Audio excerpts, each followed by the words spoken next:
We hear a lot about swing plane and the importance of it as it relates to directional control of the golf ball. You see it a lot of times on the Golf Channel or when you're watching the pros on TV, and certainly you'll see it in a lot of magazine articles. But what I'd like to do is try to explain a little bit more. It's often misunderstood exactly what is swing plane. So in essence, when we talk about swing plane, we are talking about the path that your club is taking as you make your swings. Now oftentimes, just because golf is played with a ball on the ground, once we get ourselves bent over, it's hard to imagine this big circle that our swing is traveling on.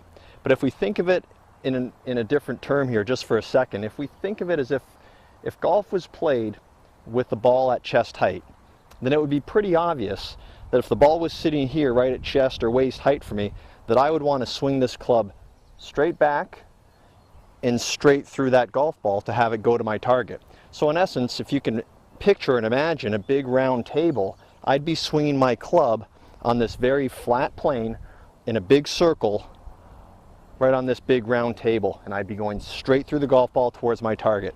And it'd be pretty obvious to people you're playing with, your friends, if you're swinging off plane. So if the game again was played with a ball at chest height and you were swinging this way across it, or you were swinging this way across it, it'd be pretty obvious that your swing would be termed off plane, and it'd be very difficult for you to control direction. But now if we just take that big round circle, so we're swinging on a perfectly flat plane, and now we're just going to adjust it, so as we bend down to the golf ball, take that big round circle now and just imagine I'm now swinging my golf club on that big tilted table. So here's perfectly flat swing plane, perfectly upright swing plane, and with our golf swing we're going to be somewhere in between.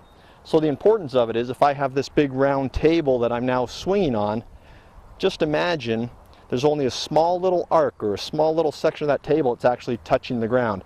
That's where we have to be really good at squaring up that club face right at that important moment at impact. Matching up the club face with our swing plane plays a real key part in our directional control.